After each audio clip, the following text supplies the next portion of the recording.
Hello students. तो आज हम लोग पढ़ने जा रहे हैं रिफ्लेक्शन थ्रू ग्लास स्लैब, जिसको हम लोग लास्ट क्लास में थोड़ा डिस्कस किए थे कि रिफ्लेक्शन थ्रू ग्लास स्लैब क्या होता है। आज उसको हम लोग डिटेल में जानेंगे कि रिफ्लेक्शन थ्रू ग्लास स्लैब क्या होता है और इससे कैसे कैसे डिपेंड करता है लाइट रे। ठीक है, चलिए स्टार्ट करते हैं रिफ्लेक्शन थ्रू ग्लास स्लैब। तो ये है हमारा एक ग्लास स्लैब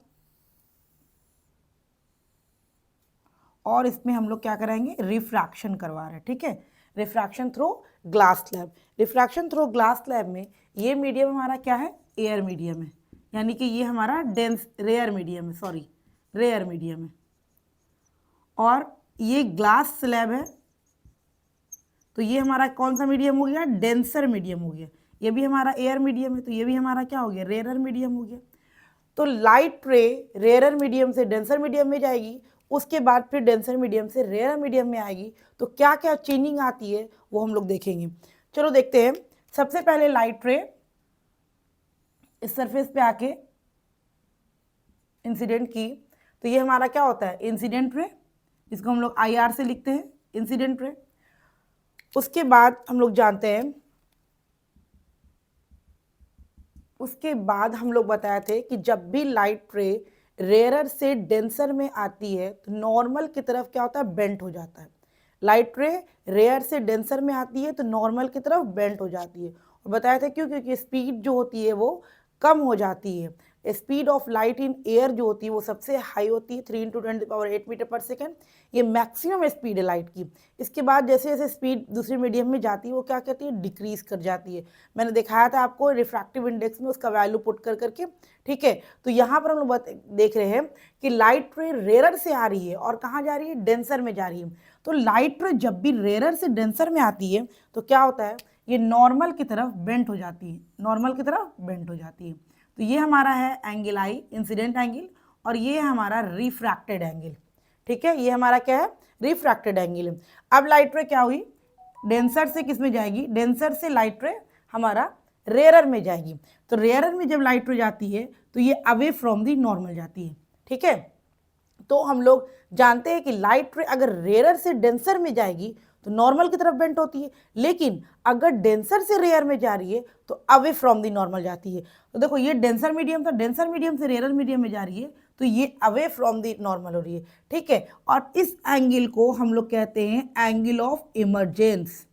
ठीक है, एंगल ऑफ इमरजेंस या इमरजेंट एंगल भी कहते हैं।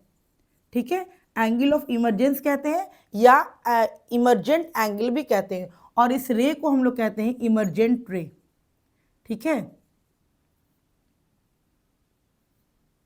Emergent ray. देखो अगर लाइट ये ग्लास स्लैब नहीं होता तो लाइट रे क्या होती, इस डायरेक्शन में जाती, इस डायरेक्शन में जाती ना।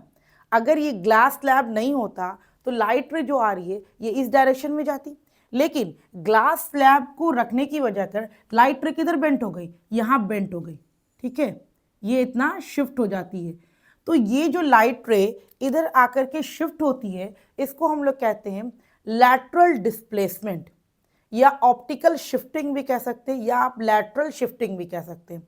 लेकिन एनसीईआरटी जो हमारा दिया हुआ है वो दिया हुआ है लैटरल डिस्प्लेसमेंट, तो इसलिए हम लोग लैटरल डिस्प्लेसमेंट से ही जानेंगे। क्लियर है, कहीं कहीं पर ऑप्टिकल शिफ्टिंग के नाम से भी रहता है, आगे जा करके देखोगे आप लोग ऑप्टिकल शिफ्टिंग रहेगा, कहीं पर लैटरल शिफ्टिंग रहेगा, तो वो सब एक ही चीज़ है। लेकिन हमारा एनसीईआरटी जो 10th के अकॉर्डिंग दिया है वो क्या दिया है, लैटरल डिस्प्लेसमेंट। तो हम लोग लैटरल डिस्प्लेसमेंट ही जानेंगे। तो ये डिस्टेंस जो होती है ये परपेंडिकुलर होती है। ठीक है, ये परपेंडिकुलर डिस्टेंस होती है, ये हर तरफ से कितने डिग्री एंगल बनाएगी, 90 डिग्री एंगल बनाती है, और इसको हम लोग स्मॉल डी से डिनोट करते हैं, स्मॉल डी से। ठीक है, स्मॉल डी से कहीं पर डिनोट किया रहेगा, आप समझ जाइएगा लैटरल डिस्प्लेसमेंट है। ठीक है, यानी कि लैटरल शिफ्टिंग है। यहाँ पर तो आपको 10th क्लास के अकॉर्डिंग सिर्फ उसका फैक्टर देखना रहता है, कैसे कैसे ये चेंज होगा, तो कैसे किसका वैल्यू बढ़ता है। लेकिन जब हायर क्लास में आप जाओगे तो इस चीज़ का आप एक फॉर्मूला पढ़ते हो, वो आप अप्लाई करोगे, वो आप हायर क्लास में जा करके। लेकिन अभी आपको सिर्फ ये बहुत इंपॉर्टेंट है, लैटरल शिफ्टिंग जो है बहुत इंपॉर्टेंट है, इससे बहुत सारे क्वेश्चंस आते हैं, specially MCQ question. MCQ question lateral shifting से हमेशा पूछता है, तो लैटरल शिफ्टिंग को अच्छे से देखिएगा, कि लैटरल शिफ्टिंग है क्या। लाइट रे जो आ रही थी एक स्लैब से, वो क्या हुई, स्लैब रखने की वजह कर ये बेंट हो गई। ठीक है, एक लाइट रे, ये लाइट रे जो आ रही है, ये जो हमारी लाइट रे है, ये स्लैब रखने की वजह कर ये क्या हो गई, इधर बेंट हो गई। लेकिन अगर यहाँ पर स्लैब नहीं होता तो लाइट रे किधर जाती, इधर जाती। ठीक है, अगर आप कोई लाइट रे, कुछ आप यहाँ पर ऑब्जेक्ट रखे हो और आप चाहोगे यहाँ से दिखना, तो आपको नहीं दिखेगा। क्यों, क्योंकि आप बीच में ग्लास स्लैब रखे हो। आप यहाँ पर आओगे तब ये आपको ऑब्जेक्ट यहाँ पर रखा हुआ दिखेगा। ठीक है, तो ये होती है हमारी refraction through glass slab. Glass slab में किस तरीके से रिफ्रैक्शन होता है, तो ग्लास स्लैब में यहाँ पर हम लोग देखें, सबसे पहला टर्म हम लोग जाने IR, इंसिडेंट रे। क्या देखें, इंसिडेंट रे। और दूसरा हम लोग देखें RR, जिसको रिफ्रैक्टेड रे बोलते हैं, रिफ्रैक्टेड रे। और एक है हमारा नॉर्मल, यहां पर हमारा दो नॉर्मल है, एक नॉर्मल 1 यहां है इस सरफेस के अकॉर्डिंग, एक नॉर्मल यहां है। ठीक है, यहां पर हमारा दो नॉर्मल है। ठीक है, तो ये नॉर्मल N4 हम लोग डिनोट करते हैं नॉर्मल को, जो हम लोग रिफ्लेक्शन में भी करते थे N4, यहां पर भी हम लोग N4 ही करते हैं। ठीक है, उसके बाद यहां पर हम लोग पढ़े E for emergent ray, angle E कर देते हैं, angle of emergence, angle of emergence. और angle I, angle of incidence, angle of incidence. और हमारा एंगल R ये हो जाता है angle of refraction, angle of refraction. ठीक है, ये हो गया एंगल ऑफ रिफ्रैक्शन। और यहां पर एक और रे है हमारा, कौन सा रे है, वो है हमारा इमरजेंट रे। कौन सा रे है हमारा, इमरजेंट रे। इमरजेंट रे, आप कौन से रे को देख रहे हैं, जो रे ये स्लैब से बाहर आ रहा है रिफ्रैक्शन के बाद, उस रे को हम लोग इमरजेंट रे कहते हैं। ठीक है, इमरजेंट रे को हम लोग ER से डिनोट करते हैं, ये होता है हमारा इमरजेंट रे, इमरजेंट रे। ठीक है, तो यहां पर हम लोग रिफ्रैक्शन थ्रू ग्लास स्लैब में दो नया टॉपिक आया, दो नया वर्ड स्टार्ट हुआ, जिसका नाम है एक एंगल ऑफ इमरजेंस और दूसरा है हमारा इमरजेंट रे। ये दोनों इंपॉर्टेंट है। ठीक है, इमरजेंट रे और एंगल ऑफ इमरजेंस, ये याद रखिएगा। ठीक है, क्योंकि रिफ्लेक्शन में हम लोग इंसिडेंट रे, रिफ्लेक्टेड रे और नॉर्मल्स के बारे में जान रहे थे, और यहाँ पर भी हम लोग इंसिडेंट रे, रिफ्रैक्टेड रे और नॉर्मल के बारे में हम लोग जान चुके थे। लेकिन यहाँ पर एक नया टर्म है, यहाँ पर हम लोग पढ़े हैं, वो है एंगल ऑफ इमरजेंस और इमरजेंट रे। तो ग्लास स्लैब के से जो लाइट रे फाइनली स्लैब से बाहर जो आती है रे, उसको हम लोग इमरजेंट रे कहते हैं। और वो रे जो नॉर्मल के साथ एंगल बनाती है, उसको हम लोग एंगल ऑफ इमरजेंस कहते हैं। क्लियर है पॉइंट। तो ये देख लीजिए कैसे कैसे ग्लास स्लैब में नॉर्मल सा एक लाइट रे आ रही है, कोई भी लाइट रे आप लो, अगर उसके बीच में आप ग्लास स्लैब रख दोगे तो देखोगे आप, मान लिया कि आप एक ग्लास स्लैब लिए और एक लाइट रे यहाँ पर एक ऑब्जेक्ट को यहाँ पर, जैसे यहाँ पर आप एक ऑब्जेक्ट को रख दिए। ठीक है, एक ऑब्जेक्ट को आपने यहाँ पर रखा और एक ग्लास स्लैब को बीच में रख दिया। अब ये ऑब्जेक्ट को देखने के लिए आप क्या करोगे, यहाँ पर से आकर के देखोगे इस पोजीशन से, तो आपको नहीं दिखेगा, क्योंकि ग्लास स्लैब की वजह कर वो लाइट रे क्या हो गई है, बेंट हो गई है, और बेंट होके ये लैटरली शिफ्ट हो गई है। तो इसलिए आप जिस पोजीशन पर देखना चाहोगे उस पोजीशन पे आपको वो ऑब्जेक्ट नहीं दिखेगा और आपको ये ऑब्जेक्ट लैटरली शिफ्ट दिखेगा। ठीक है, ये आप अगर स्कूल में जाओगे, आपके एक स्कूल में जो एक्सपेरिमेंट होता है, ये एक्सपेरिमेंट ज़रूर कराया जाता है क्लास 10th में, लैब में ज़रूर कराया जाता है। एक स्लैब रख करके एक ऑब्जेक्ट को फिक्स किया जाता है और वहाँ से लाइट रे पास करी जाती है, तो देखा जाता है कि जब ये इस पोजीशन पे जा कर के देखा जाता है तो वो ऑब्जेक्ट हम लोग को नहीं दिखता है। और कहाँ पर दिखता है, जब हम लोग थोड़ा सा शिफ्टिंग में आते हैं, परपेंडिकुलर शिफ्टिंग में आते हैं। ठीक है, ये भी जो शिफ्टिंग होती है बिल्कुल भी परपेंडिकुलर होती है। ठीक है, और इसको हम लोग स्मॉल d से डिनोट करते हैं।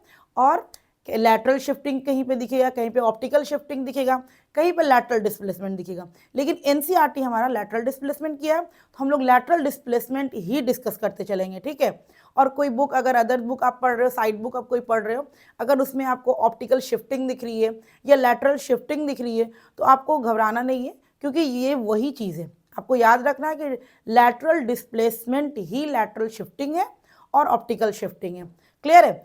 तो यहाँ पर हम लोग जानेंगे कि ये जो लैटरल शिफ्टिंग है ये किस किस फैक्टर पर डिपेंड करती है। अब लैटरल शिफ्टिंग है, क्या बढ़ा क्या घटा, कितना इंक्रीज किया कितना डिक्रीज किया, ये किस पर डिपेंड करेगा। क्लियर है point?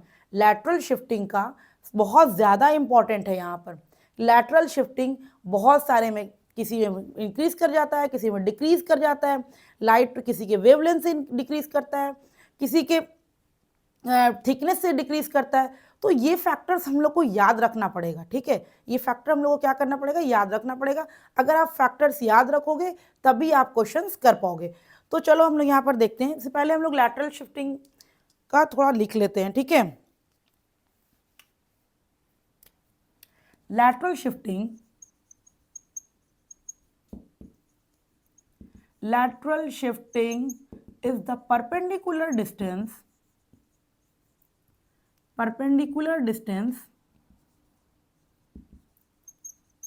between incident ray and emergent ray। देखो लैटरल शिफ्टिंग है क्या, ये परपेंडिकुलर डिस्टेंस है किसके किसके बीच में, इंसिडेंट रे और इमर्जेंट रे के। ठीक है, यही है हमारा लैटरल शिफ्टिंग, जिसको हम लोग स्मॉल डी से डिनोट करते हैं। स्मॉल डी से आपको लैटरल डिस्प्लेसमेंट मिलेगा क्वेश्चन में। ठीक है, अब हम लोग देखेंगे कि लैटरल डिस्प्लेसमेंट जो है ये किस किस फैक्टर पे डिपेंड करता है। लैटरल डिस्प्लेसमेंट हमारा किस किस फैक्टर पे डिपेंड करता है। तो सबसे पहले है फैक्टर, यहां पर हम लिख देते हैं फैक्टर ऑन विच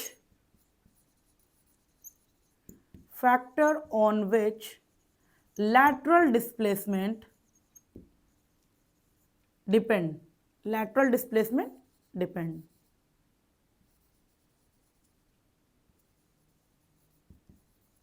ठीक है, तो सबसे पहला जो फैक्टर है हमारा वो क्या है, जो लैटरल डिस्प्लेसमेंट है ये डायरेक्टली प्रोपोर्शनल होगा थिकनेस ऑफ द स्लैब। यानी कि स्लैब का थिकनेस जितना ज्यादा होगा लैटरल डिस्प्लेसमेंट उतना ज्यादा होगा, लैटरल शिफ्टिंग उतना ज्यादा होगी। यानी कि ग्लास स्लैब का थिकनेस आप जितना ज्यादा बढ़ाते जाओगे लैटरल शिफ्टिंग यानी कि डी का वैल्यू उतना ज्यादा वो इंक्रीज करते रहेगा। क्लियर है पॉइंट? डी का वैल्यू ये आप प्रैक्टिकली स्कूल में कर सकते हो। 10th में ये प्रैक्टिकल कराया जाता है लैटरल डिस्प्लेसमेंट का, तो आप वहां पर जाकर के क्लियर देखना कि किस तरीके से लैटरल शिफ्टिंग होती है। तो सबसे पहला फैक्टर है जो लैटरल डिस्प्लेसमेंट वेरी करता है वो है हमारा directly proportional to thickness of the slab. तो यहां पर लिख लेंगे lateral displacement is directly proportional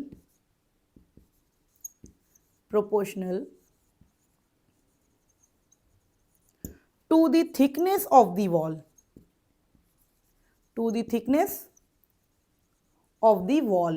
ठीक है।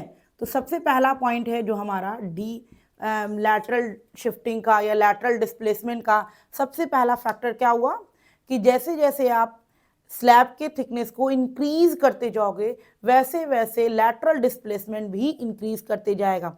जैसे जैसे आप स्लैब के थिकनेस को डिक्रीज करते जाओगे वैसे वैसे आपका स्लैब का लैटरल डिस्प्लेसमेंट डिक्रीज करते जाएगा। यानी कि जैसे जैसे आप स्लैब के थिकनेस को इंक्रीज करते जाओगे वैसे वैसे आपका लैटरल डिस्प्लेसमेंट भी इंक्रीज करते जाता है। क्लियर है? तो लैटरल डिस्प्लेसमेंट ये क्वेश्चन एमसीक्यू में आता है, इसलिए जो फैक्टर है इसका इससे क्वेश्चन एमसीक्यू में 10th बोर्ड में आता है, इसलिए आप इसको याद रखिएगा। इसलिए मैंने बहुत शॉर्ट में लिखा है D directly proportional to T. Directly proportional का मतलब ये होता है कि जैसे जैसे डी बढ़ेगा जैसे जैसे थिकनेस बढ़ेगा वैसे वैसे डी का वैल्यू भी इंक्रीज करता है। क्लियर है? तो ये पहला फैक्टर था हमारा। अब हम लोग नेक्स्ट फैक्टर देखेंगे नंबर 2। ये फर्स्ट पॉइंट था हमारा लैटरल डिस्प्लेसमेंट में कि लैटरल डिस्प्लेसमेंट किस तरीके से बढ़ता है और घटता है। तो पहला पॉइंट हम लोगों ने देखा कि अगर थिकनेस को इंक्रीज कर देते हैं, स्लैब हम पहले बहुत बहुत ही थिक स्लैब लिए हैं तो उसका डिस्प्लेसमेंट कुछ और होगा, लैटरल डिस्प्लेसमेंट। उसके बाद जैसे जैसे जैसे हम उसका थिकनेस को इंक्रीज करते जाएंगे वैसे आपका लैटरल डिस्प्लेसमेंट भी इंक्रीज करते जाता है। क्लियर है? अब हम लोग देखेंगे जो नेक्स्ट पॉइंट है हमारा, पॉइंट नंबर 2, वो क्या है कि लैटरल डिस्प्लेसमेंट जो होता है ये डायरेक्टली प्रोपोर्शनल होता है रिफ्रैक्टिव इंडेक्स का। Lateral displacement lateral directly proportional to the refractive index, n denote किए थे रिफ्रैक्टिव इंडेक्स से, ये बात आप लोग को याद होगी। तो ये हमारा नंबर 2 पॉइंट है कि लैटरल डिस्प्लेसमेंट किस पे डिपेंड करेगा, रिफ्रैक्टिव इंडेक्स पे। यानी कि रिफ्रैक्टिव इंडेक्स का वैल्यू जितना ज्यादा होगा लैटरल डिस्प्लेसमेंट उतना ज्यादा होगा। क्लियर है? जितना ज्यादा होगा उतना ज्यादा रिफ्रैक्टिव इंडेक्स होगा। यानी कि आपको अगर किसी क्वेश्चन ने पूछ रहा है कि ये क्वेश्चन है, आपको 2-3 स्लैब दिया हुआ है, ठीक है, 2-3 स्लैब दिया हुआ है, सबका रिफ्रैक्टिव इंडेक्स का वैल्यू अलग अलग दिया हुआ है। किसी में 0.5 दिया हुआ है, किसी में 1 दिया हुआ है, किसी में 1.5 दिया हुआ है। मान लेते हैं आपको एक स्लैब दिया हुआ है, ये एक 2 स्लैब है और ये एक 3 स्लैब है, ठीक है, ये 3 स्लैब है। आपको क्वेश्चन में पूछ रहा है कि ये 3 स्लैब है और तीनों का जो रिफ्रैक्टिव इंडेक्स है, इसका रिफ्रैक्टिव इंडेक्स मान लेते हैं 0.5 है, ठीक है, और इसका रिफ्रैक्टिव इंडेक्स हमारा 1.5 है और इसका रिफ्रैक्टिव इंडेक्स हमारा 1 है, ठीक है। आपको 3 ग्लास स्लैब दिया गया है, ठीक है, आपको 3 ग्लास स्लैब दिया गया और तीनों का रिफ्रैक्टिव इंडेक्स बताया गया है, ठीक है, कि इसका रिफ्रैक्टिव इंडेक्स 0.5 है, इसका रिफ्रैक्टिव इंडेक्स 1.5 है और इसका रिफ्रैक्टिव इंडेक्स 1 है। तो आपसे क्वेश्चन ये है कि बताइए कि किस में लैटरल डिस्प्लेसमेंट सबसे ज्यादा होगा, किस में लैटरल डिस्प्लेसमेंट सबसे ज्यादा होगा। सेम क्वेश्चन है, ठीक है, इसी तरीके से क्वेश्चन पूछा रहता है एमसीक्यू में इस टॉपिक से, लैटरल डिस्प्लेसमेंट से। तो आप यहां पर देख लो कि हमको 3 स्लैब दिया हुआ है और तीनों का रिफ्रैक्टिव इंडेक्स दिया हुआ है, एक का 0.5 दिया हुआ है, एक का 1.5 दिया हुआ है, एक 1 दिया हुआ है। तो क्वेश्चन मेरा ये है कि बताइए लैटरल डिस्प्लेसमेंट किसका सबसे ज्यादा होगा। तो आपको तुरंत ये याद हो जाना चाहिए कि हम लोग पढ़े हैं कि लैटरल डिस्प्लेसमेंट जो होता है ये डायरेक्टली प्रोपोर्शनल होता है रिफ्रैक्टिव इंडेक्स का। Lateral displacement is directly proportional to refractive index. तो रिफ्रैक्टिव इंडेक्स का वैल्यू जितना ज्यादा होगा लैटरल डिस्प्लेसमेंट उतना ज्यादा होगा। तो आप देखिए 0.5 है, 1.5 है, 1 है, सबसे ज्यादा वैल्यू किसका है, 1.5 का है। तो लैटरल डिस्प्लेसमेंट सबसे ज्यादा किस में होगा, 1.5 वाले स्लैब में होगा। तो ये हो गया कोई सेकेंड टॉप पॉइंट मेरा। तो यहां पर लिखेंगे lateral displacement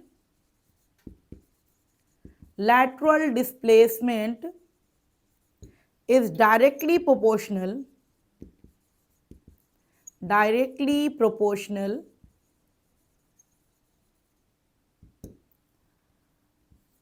to the refractive index, directly proportional to the refractive index. मैंने इस पॉइंट को समझा दिया आपको। किसी भी आपको स्लैब दिया रहेगा या स्लैब का 2-3 वैल्यू दिया रहा है रिफ्रैक्टिव इंडेक्स का और क्वेश्चन पूछ रहा है आपसे बताइए कि किसका लैटरल शिफ्टिंग ज़्यादा होगा या लैटरल डिस्प्लेसमेंट ज़्यादा होगा, तो आप इन के वैल्यू से यानी कि रिफ्रैक्टिव इंडेक्स से आप उसको आंसर में डाल सकते हो। क्लियर है पॉइंट? उसके बाद हम लोग थर्ड पॉइंट जो जाएंगे वो है हमारा लैटरल डिस्प्लेसमेंट जो होती है वो डिपेंड करती है किस पे। थर्ड पॉइंट हम लोग पहले कर लेते हैं। थर्ड पॉइंट है हमारा lateral displacement directly proportional to incident angle. Lateral displacement directly proportional to incident angle. आपको दिख रहा है कि कैसे डायरेक्टली प्रोपोर्शनल है, ठीक है, directly proportional to incident angle. यानी कि इंसिडेंट एंगल जितना ज्यादा होगा लैटरल डिस्प्लेसमेंट उतना ही ज्यादा होगा। मान लिया किसी क्वेश्चन में आपको इंसिडेंट एंगल दिया हुआ है, आपको मैं क्वेश्चन कराऊंगी एक, उसमें आपको दिखाएंगे एक क्वेश्चन कि इंसिडेंट एंगल को सब में चेंज किया गया है और आपसे पूछ रहा है कि बताइए लैटरल डिस्प्लेसमेंट सबसे ज़्यादा किसका होगा, ठीक है, मान लेते हैं इसमें हमको इंसिडेंट एंगल हमको दिया हुआ है समथिंग 30 डिग्री, इसमें दिया हुआ है हमको 60 डिग्री, ठीक है, और इसमें हमको दिया हुआ है इंसिडेंट एंगल 45 डिग्री। तो आपको बोलेगा कि लैटरल डिस्प्लेसमेंट बताइए, किसका लैटरल डिस्प्लेसमेंट सबसे ज़्यादा होगा या किसमें मैक्सिमम लैटरल डिस्प्लेसमेंट होगा। तो जिसका इंसिडेंस एंगल ज़्यादा होगा उसमें लैटरल डिस्प्लेसमेंट बहुत ज़्यादा होगा। क्लियर है? तो lateral displacement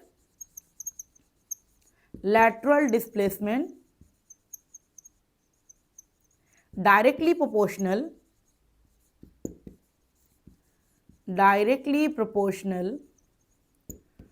to the incidence angle। ठीक है, इंसिडेंस एंगल जितना ज़्यादा होगा लैटरल शिफ्टिंग उतना ज़्यादा होगा, लैटरल डिस्प्लेसमेंट उतना ही ज़्यादा होगा। ठीक है, ये फैक्टर को आपको याद रखना पड़ेगा। तो ये हो गया हमारा थर्ड फैक्टर। और हमारा फोर्थ फैक्टर जो है वो है हमारा लैटरल डिस्प्लेसमेंट। फोर्थ पर है lateral displacement inversely proportional to wavelength. Inversely proportional to wavelength. Lateral displacement जो होगा वो वेवलेंथ पे डिपेंड करेगा। वेवलेंथ जिसका ज़्यादा होगा उसका लैटरल डिस्प्लेसमेंट कम होगा। इस तरह से हम लोग जानते हैं violet has maximum lateral displacement. Violet colour has maximum lateral displacement. Maximum lateral displacement क्यों होता है? मैक्सिमम लैटरल डिस्प्लेसमेंट क्यों होता है? क्योंकि हम लोग जानते हैं वेबग्योर में डिस्प्लेसमेंट, हम लोग वेबग्योर जो पढ़े होंगे, आप लोग रेनबो वाले में पढ़े होंगे वेबग्योर, या आगे जाकर के मैं प्रिज्म पढ़ाऊंगी तो उसमें आपको बताएंगे क्या होता है। ठीक है, लेकिन वेवलेंथ जो होती है ये वायलेट की बहुत कम होती है। वेवलेंथ जो वायलेट कलर की होती है वो बहुत कम होती है। वेवलेंथ कम होता है इसीलिए लैटरल डिस्प्लेसमेंट बहुत ज़्यादा होता है। क्लियर है? क्योंकि हम लोग जानते हैं कि लैटरल डिस्प्लेसमेंट जो होता है ये वेवलेंथ का इन्वर्सली प्रोपोर्शनल है। लैटरल डिस्प्लेसमेंट वेवलेंथ का इन्वर्सली प्रोपोर्शनल है। ठीक है, यानी कि वेवलेंथ जितना ज़्यादा होगा वो लैटरल डिस्प्लेसमेंट उतना ही कम होगा। तो मैंने एक चीज़ यहाँ पर लिखी है, violet has maximum lateral displacement. Violet colour का जो लैटरल डिस्प्लेसमेंट होता है वो मैक्सिमम होता है। क्यों?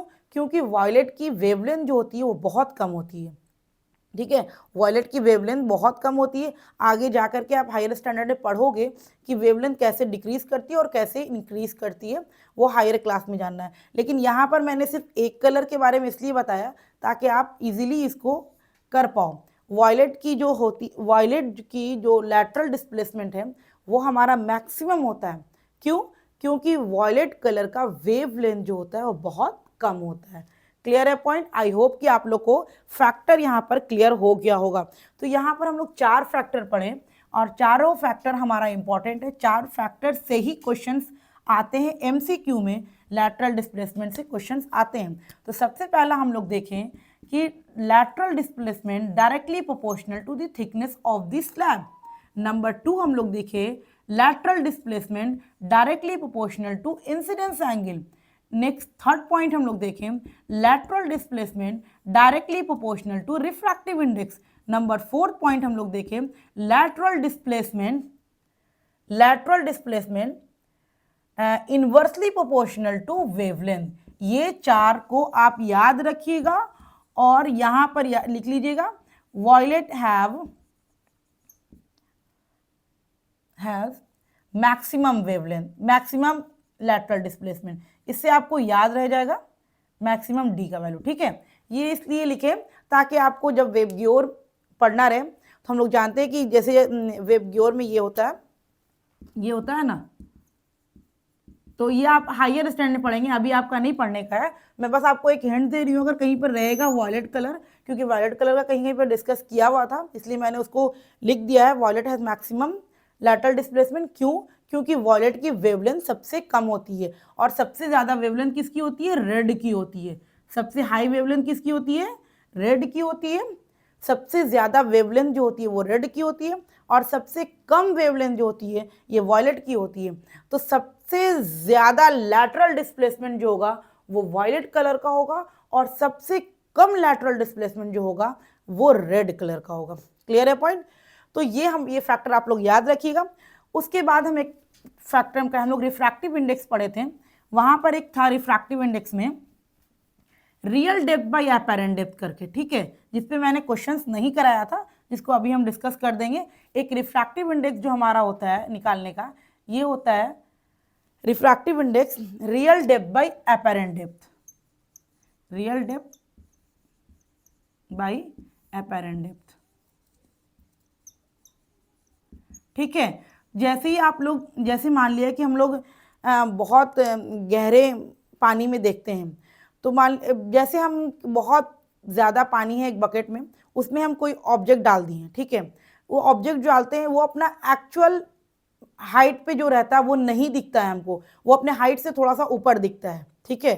तो बहुत सारा क्वेश्चन ने पूछता है कि एक्चुअल हाइट क्या है उसका, उसका डेप्थ क्या, एक्चुअल रियल डेप्थ क्या है और अपेरेंट डेप्थ क्या है, ये निकालने हमेशा क्वेश्चन ने पूछता है। तो इसका ज़्यादा डीप में 10th में नहीं पढ़ना है, तो बस इसको बस फॉर्मूला पुटिंग यहाँ पर ही पढ़ना है, तो उसको ही हम लोग डिस्कस करेंगे। इसका पूरा डेप्थ जो है 12th क्लास में आप लोग को पढ़ना है, तो वो डेप्थ 12th में पढ़िएगा। लेकिन ये थोड़ा सा फॉर्मूला पुटिंग क्वेश्चंस इस चैप्टर में कहीं कहीं पर पूछा है, ठीक है, तो उसको हम लोग डिस्कस कर लेंगे। जैसे देखो हम लोग जानते हैं रिफ्रैक्टिव इंडेक्स जो यहाँ पर होगा ये होता है real depth by apparent depth. Refractive index, refractive index हमारा क्या हुआ, real depth by apparent depth. तो इसमें हम करते हैं क्वेश्चन, ए वाटर टैंक